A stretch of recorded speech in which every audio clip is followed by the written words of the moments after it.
intubasi dan penggunaan nebulisasi kortikosteroid, ya. Saya akan memaparkan mengenai tata laksana asma pada keadaan pasiennya dalam keadaan stabil, ya, artinya tidak di dalam keadaan serangan gitu ya, tapi dalam keadaan stabil. Ini adalah apa yang akan saya bawakan agendanya. Nah, yang pertama adalah tantangan dalam tata laksana asma, SABA overuse atau short acting beta 2 agonis overuse. Nanti kita lihat apa yang dimaksud dengan SABA overuse tersebut, ya. Sejawat sekalian, sejawat semua paham ya bahwa asma adalah suatu penyakit yang heterogen, ya, biasanya ditandai oleh inflamasi kronis. Jadi asma itu adalah fitur yang mendasarinya adalah penyakit inflamasi kronis pada saluran nafas. Jadi ya sebetulnya kalau kita perumpamakan sebagai gunung es, maka yang paling dasarnya adalah inflamasi pada saluran nafas. Kemudian yang sering kita lihat gejala asmanya seperti batuk, sesak, mengi, dan nyeri dada, dan chest tightness, ya, itu adalah ujung dari esnya gitu, ya. Sedangkan dasarnya adalah ini inflamasi saluran nafas kronis. Jadi ini yang harus selalu kita hitung ketika kita menata laksana pasien asma.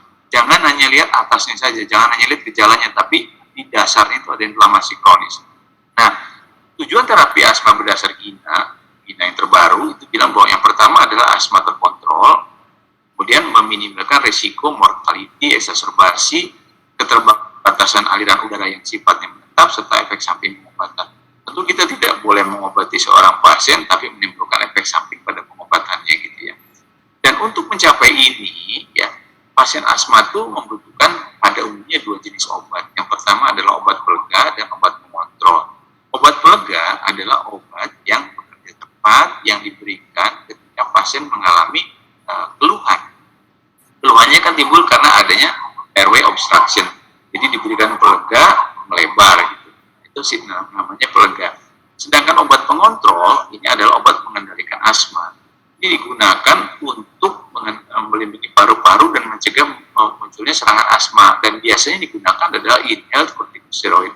Dengan kata lain, ya, jadi logikanya inflamasi pada saluran nafas harus diatasi oleh antiinflamasi gitu ya. Logikanya kan begitu. Yang paling pokok inflamasinya harus kita tata laksana dengan antiinflamasi, ya. Dan obatnya yang digunakan adalah ini. Obat yang harusnya paling banyak digunakan adalah antiinflamasi, inhaled corticosteroid, untuk mengontrol proses inflamasinya agar keluhan ini tidak timbul gitu. Ya. Ini semudah itu gitu sebetulnya dalam tata laksana asma itu. Tapi masalahnya gitu ya, di lapangan itu real world study menunjukkan bahwa pasien lebih banyak menggunakan SABA daripada inhaled corticosteroid, lebih banyak menggunakan reliever daripada menggunakan pengontrol gitu, lebih banyak menggunakan pelega daripada menggunakan pengontrol. Ini penelitian yang memperlihatkan, ini lihat, ini beta 2 agonis, ini reliever, ini adalah pengontrol. Lebih banyak pada ini pasien dewasa, ini anak-anaknya sama aja gitu ya, lebih banyak yang menggunakan inhaled corticosteroid dibanding dengan yang menggunakan ICS. Jadi ketika gejalanya memburuk gitu ya, mereka nyarinya itu nyari beta 2 agonis, nyari SABA ya, nyari yang disemprot gitu loh ya, nyari SABA, sehingga setelah semprot merasa lebih nyaman gitu ya. Padahal seharusnya ketika begitu, ya saat itu mungkin begitu ya, pakai reliever, tapi selanjutnya itu harus meningkatkan dosis pengontrolnya, harusnya seperti itu. Tapi kenyataannya tidak seperti itu di lapangan itu. Dan ini bisa menyebabkan terjadinya SABA overuse atau penggunaan SABA atau penggunaan reliever yang berlebihan. Penggunaan reliever yang berlebihan tidak hanya sekedar begitu gitu ya. Nanti kita lihat ya. Itu adalah natur dari pasien, natur dari manusia gitu ya. Jadi cenderung mencari pengobatan yang cepat meredakan gejala. Padahal kita tahu bahwa preventif dengan memberikan inhaled corticosteroid, dengan memberikan pengontrol itu tentu akan lebih baik daripada pada saat sudah nggak pakai preventif, pada saat ada serangan kita berikan SABA gitu ya. Itu naturnya manusia ya. Jadi penelitian ini memperlihatkan 39% pasien itu percaya, oh nggak perlu deh pakai obat-obatan yang rutin gitu ya, pengontrol yang rutin kalau merasa baik-baik saja. 90% dari pasien ingin terapi yang langsung menghasilkan efek lega. Padahal kalau kita pakai pengontrol gitu ya, tidak akan terjadi efek sesak nafas sebetulnya kalau kita gunakan. Kalau kita cegah dengan menggunakan controller gitu. Tapi pasien itu tetap beranggapan bahwa lebih enak kalau misalnya ada sesak lalu kita pakai obat pelega gitu. Itu yang naturnya manusia seperti itu.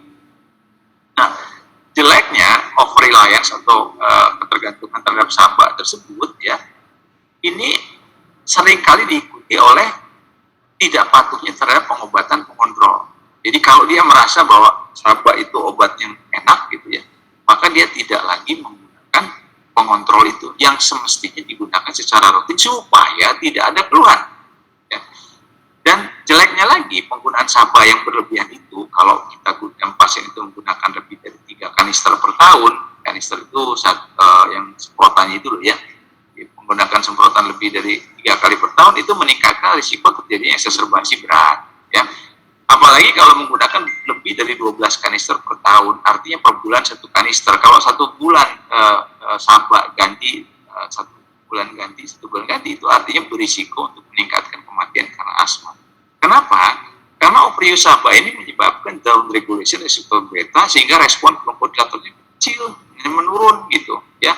Dan juga semakin jelek juga respon alerginya dan meningkatkan inflamasi eosinofilik karena SABA itu nggak punya efek antiinflamasi kan, dia hanya melonggarkan saluran napas gitu. Dan kalau digunakan terus-menerus responnya akan menjadi tidak baik. Dan ini penelitian yang memperlihatkan. Jadi angka batas psikologisnya gitu, angka batas beneran itu 2 ya. Kalau udah pakai 3 tuh risiko akan meningkat dengan tajam ya. Jadi orang yang menggunakan kanister SABA itu lebih dari 3 kanister per tahun itu akan meningkatkan eksaserbasi dan juga perawatan inap gitu ya. Makin banyak yang digunakan kanisternya atau SABA-nya dalam 1 tahun ya, makin besar kemungkinan untuk mengalami rawat inap atau rawat jalan juga eksaserbasi ya. Nah ini sama ya. Ini risiko eksaserbasi dan juga kematian akibat asma. Ini banyaknya kanisternya gitu. Kalau makin banyak kanisternya yang digunakan dalam 1 tahun, makin besar risiko kematian karena asmanya. Kalau ini berdasarkan treatment step-nya. Kita tahu kalau asma kan obatannya berdasarkan treatment step 1, 2, 3, 4. Tetap angka 3 kanister per tahun itu meningkatkan risiko pada tiap treatment step untuk eksaserbasi asma. Ini adalah studi Sabina, SABA in Asma. Jadi studi ini studi untuk menganalisis secara observasi ya penggunaan SABA di dunia ini. Ya, ternyata Sabina ini menemukan bahwa 3 kanister SABA per tahun itu meningkatkan risiko eksaserbasi. Ya. Ini kalau kanisternya dipakai lebih dari 3 kanister per tahun gitu, dan ternyata ini diketemukan pada 38%, maka terjadi peningkatan risiko eksaserbasi beratnya di atas 40% gitu ya. Risiko eksaserbasi berat ini meningkat seiring dengan peningkatan penggunaan SABA. Makin banyak SABA yang dipakai, makin eksaserbasinya makin terjadi banyak gitu. Kemungkinan capai asma terkontrol ataupun terkontrol sebagian ya, terkontrol penuh ataupun terkontrol sebagian itu akan berkurang kalau pasiennya sering menggunakan SABA. Ya. Ini adalah suatu kuesioner ya untuk menilai ketergantungan terhadap pelega dari pasien-pasien asma. Saya kira ini bisa nanti dicek gitu ya di poliklinik gitu ya untuk para anak-anak PPDS gitu ya. Maka ini mungkin bisa jadi satu penelitian, kita nanti lihat gitu ya. Berapa banyak sih yang ketergantungan terhadap keleganya hebat gitu ya. Nah, itu ada ininya, ada skornya gitu. Kalau 18 sampai 25 risiko ketergantungannya tinggi terhadap SABA. Kemudian 1 sampai 17 risikonya sedang, kalau di bawah 10 risikonya rendah. Ini adalah suatu alat saja, suatu cara untuk menentukan risiko ketergantungan terhadap tingkat risiko ketergantungan terhadap SABA. Nah, data-data itu membuat adanya perubahan pada pedoman GINA gitu. Data-data itu menyebabkan 1, GINA tidak lagi merekomendasikan memastikan bahwa semua pasien asma mulai remaja dan dewasa seharusnya mendapat terapi, selalu mendapat terapi yang mengandung inhale corticosteroid atau controller, ya. Dan ICS ini penelitian memperlihatkan dapat diberikan melalui terapi harian atau kalau pasien asma ringan, ya, dan melalui dosis rendah ICS formoterol jika perlu. Kemudian ini latar belakangnya kenapa gitu, ya. Pasien dengan asma ringan itu, jadi yang diarahkan sebetulnya pada pasien asma ringan yang selalu mendapat ICS itu, karena selama ini kan pasien asma ringan itu boleh nggak dapat ICS, jadi dikasih SABA aja gitu di INA yang lama gitu sebelum INA 2019. Nah, setelah itu diketahui dengan data-data yang sudah diuraikan di awal tadi bahwa sebaiknya selalu dapat ICS dimanapun gitu, dalam keadaan apapun, mau ringan, mau sedang, mau berat, harusnya selalu dapat ICS. Karena ternyata pasien asma ringan itu tetap memiliki risiko kejadian-kejadian yang serius. Misalnya, ini yang asma ringan itu ternyata menduduki 30-30% serangan asma, gitu ya. 16% dari near fatal asma, 15-20% dari pasien dewasa yang nyaris meninggal karena asma. Dan ini kenapa? Karena SABA inhaler itu sudah diketahui, karena digunakan SABA itu secara teratur selama ini, karena memang sudah diketahui selama 50 tahun SABA itu memang sudah dikenal gitu. Jadi sebagai pengobatan asma, ya. Sejak asma itu masih merupakan dianggap sebagai melulu penyakit bronkokonstriksi. Padahal kita semua sekarang tahu asma itu bukanlah penyakit bronkokonstriksi, tapi utamanya adalah penyakit inflamasi. Sehingga pemahaman bahwa SABA itu merupakan kunci pengobatan sudah harus berubah. Kunci pengobatannya adalah kortikosteroid karena dia adalah penyakit inflamasi kronis gitu. Dan jeleknya kalau sudah dikenalkan dengan SABA di awal gitu ya, pasien-pasien itu kan merasa bahwa SABA adalah pengobatan utama untuk asma mereka, padahal kita tahu itu salah kan, tahu itu nggak betul gitu ya. Sehingga INA itu akhirnya mulai 2000 resminya yang betul-betul kelihatan pastinya adalah 2021 gitu ya. Di INA 2022 belum terbit ya, masih 2021 ya. Itu membuat 2 track akhirnya. Jadi satu track yang konvensional yang zaman dulu nih ya, track yang bawah ini ya, ini merupakan track alternatif ya. Jadi pengontrolnya dan digunakan suatu reliever yang beta 2 agonis kerja singkat. Kalau sekarang track yang merupakan pilihan adalah yang ini ya. Jadi untuk yang step 1, step 2 yang ringan gitu ya, ini cukup diberikan ICS dan formoterol. Intinya dengan ICS dan formoterol semua pasien itu dapat ICS gitu loh. Kalau dulu gitu ya, tidak semua pasien dapat ICS. Dulu step 1 itu hanya SABA PRN saja kalau sesek. Sekarang paham itu udah nggak dipakai lagi gitu ya. Paham itu sudah tidak dipakai lagi. Kalau di sini step track 1, track pilihan utama ini udah jelas. Ketika ada keluhan maka menggunakan ICS selalu dan formoterol jika perlu. Jadi step 1 dan step 2 ini lebur jadi satu step. Kemudian step 3, step 4, step 5. Step 3 menggunakan dosis ICS tambah formoterol, dosis rendah, kemudian dosis sedang dan lain-lainnya. Nah, kalau kita semua perhatikan gitu ya, di track alternatif ini udah nggak ada lagi. Ini diberikan secara tunggal. Jadi beta 2 agonis kerja singkat SABA yang diberikan jika perlu itu udah nggak ada lagi. Kita perhatikan di sini di step 1 gunakan ICS setiap kali menggunakan SABA. Jadi pasien itu kalau misalnya sesek, oke, dia pakai misalnya Ventolin semprot, gitu toh, atau Bero 2 semprot, gitu ya. Tapi tetap harus didampingi oleh ICS. Jadi nggak ada sekarang pengobatan asma yang tidak menggunakan inhale corticosteroid. Ya, ini untuk asma-asma stabil. Tadi Dr. Freddy menggunakan asma yang serangan ini adalah asma stabil, ya. Nah, kemudian ketika kita berhadapan pertama kali dengan pasiennya, kapan kita akan menempatkan pasien itu di step 1, step 2, step 3, step 4, step 5? Ini tuntunannya, ya. Contoh aja, saya tidak akan baca semua, ya. Kalau simptomnya ini kurang dari 4-5 hari dalam seminggu, maka masukin dia step 1 ke step 2. Apa yang diberikan?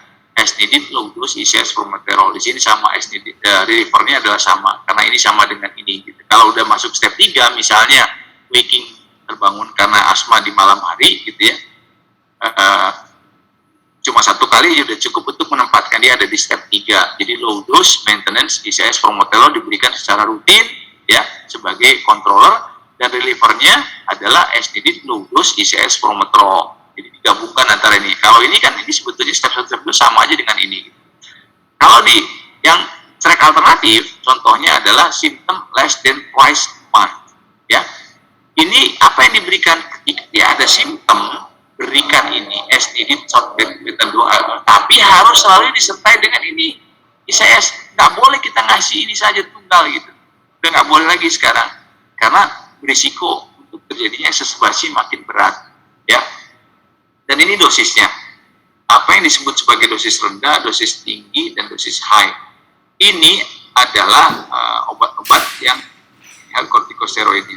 Kenapa kita bagi dosis seperti ini? Karena dosis medium dan dosis low itu janjinya tidak akan diabsorpsi. Jadi ini aman kalau kita berikan gitu, tidak akan diabsorpsi. Dosis high boleh dipikirkan dia akan ada absorpsi. Ya. Kemudian nggak boleh kita menghentikan ICS karena bisa menyebabkan risiko perburukan asma dan itu berbahaya. Kenapa penggunaan antiinflamasi ini pelega itu harus selalu disertai dengan antiinflamasi? Ya, ini tadi bukti-bukti yang tadi sudah dikemukakan semua, ya, bahwa tadi sudah diulas di awal, ya, bahwa ICS formoterol sebagai pelega artinya ada ICS di dalamnya sebagai pelega menurunkan risiko exacerbasi dibandingkan kalau kita berikan SABA saja, ya. Kemudian dibandingkan dengan SABA saja gitu, ICS formoterol yang ada ICS-nya di dalamnya gitu, ditambah dengan LABA menurunkan exacerbasi berat sekitar 2/3 gitu. Dan kortikosteroid inhalasi mengurangi risiko kematian. Saya kira ini sudah dibahas semua tadi di depan ya.